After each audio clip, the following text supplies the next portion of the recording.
Here's how you can choose the right fly every single time you go out fly fishing. Have you ever been out fly fishing and you have no idea what pattern to use and you're looking around, maybe other people are catching fish and you're like, what in the world am I doing wrong? Which fly should I use? Today's video is going to explain all that so that you can show up to the river with confidence on which fly to use when. That is probably the biggest thing in fly fishing, is determining which fly is the best to use at what time.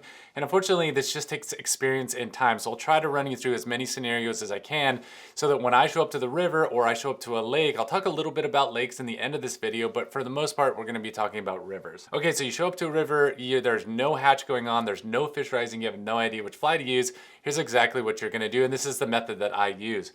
Your first fly you're gonna wanna use is a beadhead pheasant tail. Try a 16, size 16.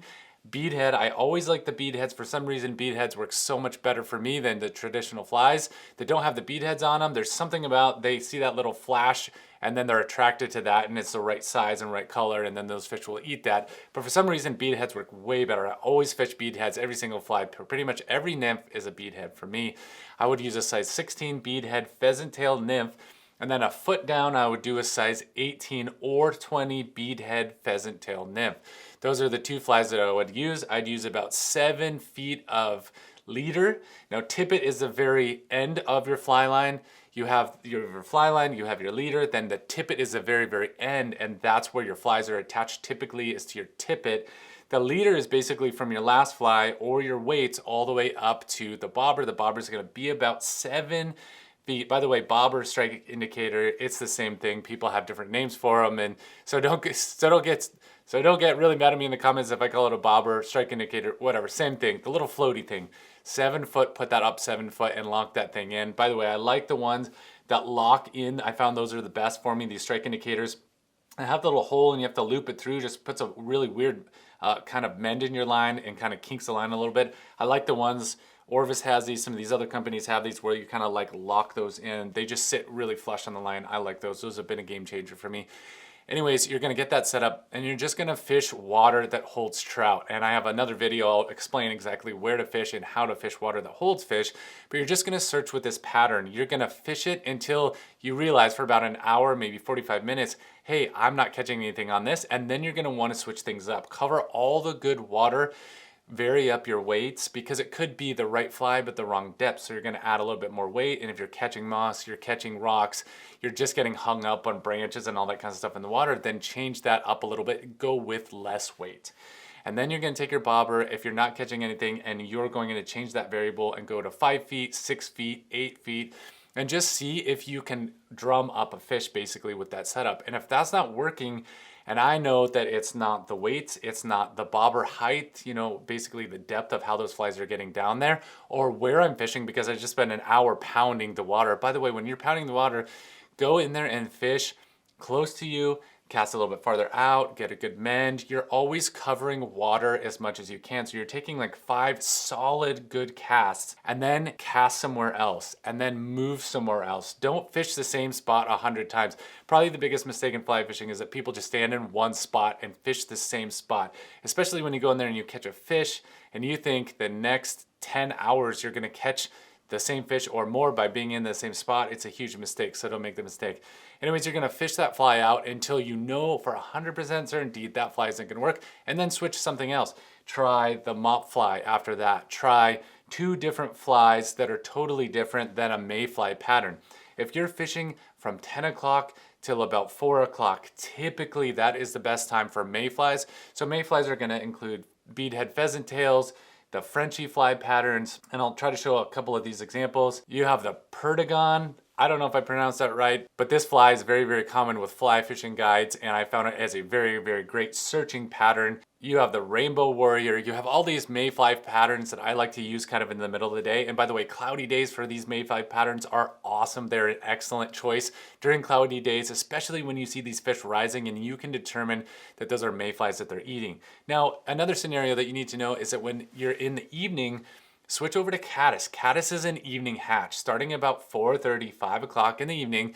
Caddis is, if your river that you're fishing or your area, even a lake that you're fishing has caddis, start fishing caddis. So that's going to be a nymph pattern that you're going to want to use. One of my favorite patterns is like this beadhead cased caddis. It's got red or green body, and it's just kind of wrapped. It's a super simple pattern. I'll try to show you an example of this with a beadhead. And like I said, it doesn't matter if it's tungsten or brass beadhead, but just get that on the fly line. Sometimes you can do one pheasant tail nymph at the end, and a little bit higher on the other fly that's a foot up from there, you're gonna use this beadhead caddis pattern. There's case caddis. Try to get that fish on the bottom as much as possible, as close to the bottom as you can, the better. And that pattern is gonna be good because you're fishing two different types of insects. You're fishing mayflies and you're fishing caddis, which in the evening, it is just all about caddis. So try to fish those caddis in the evening. Now that would be like a scenario where you have no idea what is going on. And if you're not getting any success with some of these fly patterns, try to go a little bit smaller in size. If you're fishing tailwaters, your hatches are going to be a very specific time. So before the hatch and during the hatch and a little bit afterwards, that size is going to be critical, especially if you're seeing other people catch fish down the river from you. You know that there is some sort of hatch activity going. Typically when everybody's catching fish and you're not, it's because you're using the wrong fly. So how do you determine which fly to use?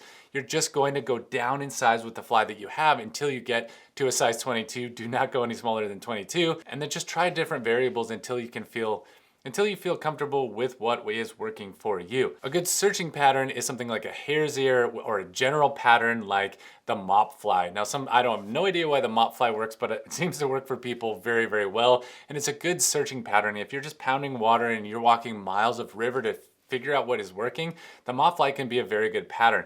But if I walked up a mile and I've just fished all these different patterns and I don't know what's working, I will change something. That's probably the most important part of this video, is that you're fishing really well with good mends and water that holds fish, and you got the right weight, and you're just switching out flies, so you're fishing very efficiently. Now that's going to be a majority of your fishing because you're not going to know exactly where the fish are because you're not seeing them and the hatch isn't started. As soon as the hatch starts, it gets quite a bit easier, in my opinion, about finding which fly works because you can locate those fish. So you can actually target one fish, and I would highly recommend sitting in front of one fish with polarized glasses. You have to have polarized glasses, and just take your time figuring out where that fish is biting. Figure out where that fish is feeding. Is he feeding right below the surface? That would mean that he's coming up and he's leaving a little ring in front of him, but you're not seeing his nose. You're seeing his dorsal fin and his tail.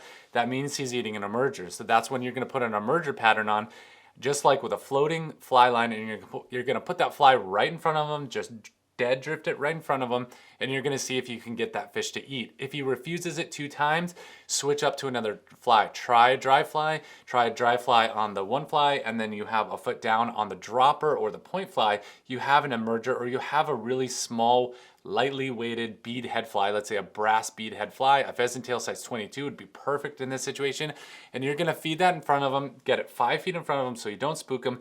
Get a great drift with no drag on it and see if he refuses it. A lot of times he'll come up and he'll take that emerger always before he does the dry. Typically they're gonna take the emerger if they're feeding on those.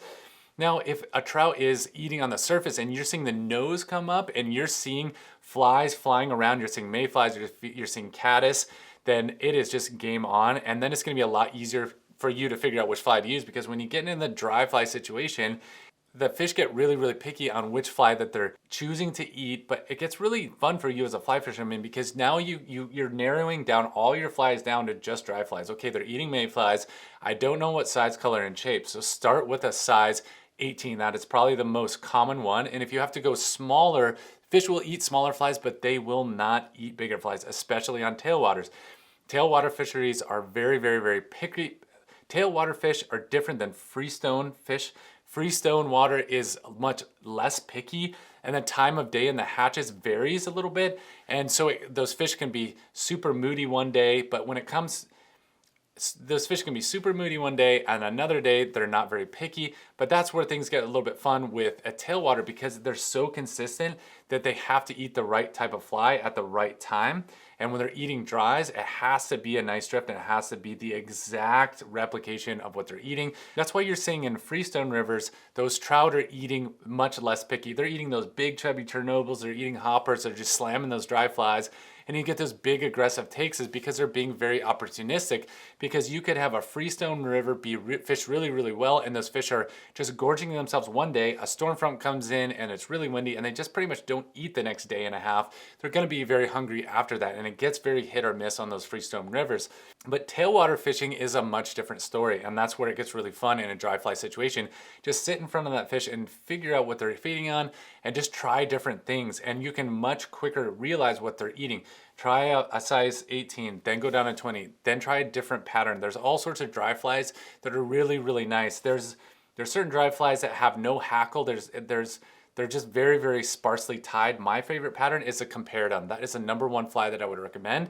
A comparadun, tie that up in size 22, 20, 18, 16, 14s if you're fishing a freestone river or a bigger river or fishing water that people haven't fished in a very long time, like you're walking miles and miles in the backcountry. You can get away with the size 14 because it's gonna float a little bit higher and a little bit better for you. So carry size 12, maybe all the way down to 22, comparaduns. I would tie up 2 different colors. I would tie up a cream color for PMDs and then a brown color for March browns, for darker color mayflies, for green drakes. Green drakes don't necessarily have to be green. You can use the cream ones. They'll eat the brown ones. It's not that specific. You could also tie up a series of gray ones, but I always like to keep things consistent and as simple as possible. So in other words, I'll have 2 lines of mayflies. And if I only had to fish one dry fly, it would be the comparadun pattern. It's just all around the best pattern, and they're super hard to tie when you're trying to tie them yourself. So if you buy them at a fly shop, I would recommend buy like a couple of 22s, some 20s, and then less and less of the bigger sizes. So maybe one of the 12, one of the 14, 16 a couple, 18s I would buy like half a dozen of those, 20s half a dozen of those, 22s maybe 2 or 3 of those. Just get them in 2 colors and you're all set for the dry flies. 90% of the time that's all I'll use for dry flies, and it's just worked very, very well for me. Those are working in every single type of water that you fish, on lakes, freestone rivers, rivers that are moving really fast, really slow, the Metolius, in Oregon, which is notorious for just like really slow, clear, awkward water that kind of moves around with a bunch of different currents. And if all else fails, the flies that you can go to and use are a dry dropper system, right? And this is really good on freestone rivers. Now, freestone rivers are undammed rivers, or rivers that don't have a dam coming directly above where the fish are. And my favorite setup is just to do a chubby dropper. This is what most of the guides use in Montana and Idaho. They just use a chubby Chernobyl, and then they have a fly that has varying depths, and I would vary up the depths. I would start really, really deep or really long, maybe 3 feet from that chubby Chernobyl to that bottom fly. I would use a tungsten bead head, like a bigger fly in this situation, maybe a size 16 bead head, tungsten bead pheasant tail nymph. Just try that. You can try different patterns on that bottom fly, but just try a dry dropper that is going to be just kind of a tried and true pattern. And if you're getting hung up in the bottom a whole bunch, I would just cut that line a little bit shorter, maybe go 1.5 feet, 2 feet, and try that depth and just vary that depth a little bit. But just take one setup and fish it really well and fish it consistently and get good at fishing that. Every once in a while, if you're covering a lot of water, you're gonna have fish come up and you're gonna have them grab that dry fly, which is pretty unexpected. You're kind of using that as an indicator, but if you do catch them on the dry, that is super cool. Sometimes when they're only eating the dry, I'll actually just cut that off and just fish the dry, which in my opinion is a lot more fun to just fish a dry fly. But it does kind of give you an indication of what water level they're eating. Are they eating on the bottom? Are they eating in the mid-level of the water column? Or are they willing to come up and eat on top? Typically, if they're coming up to eat on top, just fish dry flies and just fish that chubby, and then you're gonna have a really fun day fly fishing. But if all else fails, I would use a chubby and dropper. So the size, the color of that chubby Chernobyl doesn't really matter, but I like to use the ones with the really white colored wings on them. I've tried purple, I've tried brown, I've tried gray, smoky gray wings on those, and that can be a really effective fly pattern because they're used to seeing those ones with the really bright white wings, but the only problem is they're a little bit harder to see if you're using like a purple wing. Maybe you're gonna catch more fish because the fish aren't used to seeing those, so they look a little bit more natural. But it's a little bit harder to see, so I think a lot of clients of guides are using that type of bright white pattern because you can see it just for miles. And also if it sinks a little bit under the water, don't worry, because fish will eat a dry fly that is sunken underneath the water. Naturally, those stoneflies are coming up and they're Naturally, stoneflies do sink underneath the water and they flutter around and they move around a little bit. So don't worry if it gets sunken down just slightly. Fish will, if they're keyed in on those stoneflies, they will eat that sunken stonefly. And the last thing I'll talk about is streamers. Now, streamers is just kind of a different game, and that's a whole nother video series. If you want to fish streamers, Fish them early in the morning, late at night, fish them on cloudy days versus sunny days. You're gonna have more success there. But just try a streamer out for maybe 30 minutes and see if it's gonna work. A lot of times, if no fly is working, you can drum up a couple of fish, fishing in pocket water, your fishing structure in front of rocks, on the side of rocks, behind rocks, deep holes that you can, if you know where the deep holes are, try to get that streamer down as deep as you can and strip it in really fast. If you're in a drift boat, you can easily hit the bank and just strip it out. A lot of people will cast at 45 degrees in front of them. Some people go like 90 degrees right out the side of the boat. But just try a streamer if nothing else is working. It's kind of like the last resort for me when I'm fishing. Trying a streamer is something that I'm trying if nothing else is working. If I've tried scenario 1, scenario 2, which is a dry dropper, I'll put on a streamer, which kind of as a last resort. A lot of people want to use streamers because it's really addicting to see those fish chase that streamer in front of you. But in my opinion, it is not something that I would start out with. Now, another thing I'll also do, sometimes I'll have two rods set up completely different ways. When I show up to a river, I'll have my bobber or indicator set up, and I'll also have the streamer set up. And I'll try the streamer out really quick, just if they're gonna chase that thing early in the morning. That's really exciting, and I won't put a lot of effort into it because I know if it's not a streamer day, those fish aren't gonna eat streamers. So don't be fishing all day with the streamer unless you really know what you're doing, or you know where those deep holes are, or you know where those big fish are, and you're gonna target those. I would just leave that honestly to the side. Carry some streamers with you last resort, but one of my favorite patterns for, okay, hopefully you learned about fishing. So hopefully that brings you through a lot of different situations on which fly to use in the river systems. Let's talk a little bit about lakes. I know a lot of fly fishermen don't fish lakes, but the fish are so much bigger in lakes, and it's just really exciting. I'm just hooked on it 100%. I love fishing in lakes. You have to put in a lot of time to figure out what they're eating, and it does get really frustrating because if nothing is biting, you assume nothing is working. But the two flies that I would use are chiromids. I would use a size 18 and 16 chirominid, and I would do different colors and shapes and just vary those. And I would vary the depth. A foot off the bottom should be the bottom fly, and then about 2 feet above that, I would put another chirominid. If you're only allowed to use one chirominid, I would use something like a cone head chirominid, just black body, simple with a little white bead on top. I also like to use beads on these chiromids because I get some tungsten beads, especially because they get them sunk down faster. The faster that those flies are falling to the bottom, the quicker you're going to be fishing. The last thing you want to do is cast your fly out there. It's 10 feet deep and you're just waiting, 1,000, 2, 1,000 until that fly gets to the bottom. You're just going to spend half your time letting that fly sink to the bottom, and it's going to be you're going to catch less fish. The other thing is the number one fly pattern I would use in lakes is a bead head. Okay, is a bead head balance leech. A bead head balance leech. A bead head balance leech is the number one fly. It doesn't really matter the size, shape, and color of it. I like the orange beads, tungsten orange, chartreuse, gold. It doesn't really matter. Something really, really bright so they can see it. And get that sucker down there and find the depth they're eating and just vary up until you can figure out. Usually it's about a foot or half a foot off the bottom. Now, if you're fishing in the summer, those weeds are going to be a lot taller, so fish it a foot above the weeds. So that can be a little bit difficult to figure out the depth, but those are the two flies that I would use, chiromids and balanced leeches in lakes.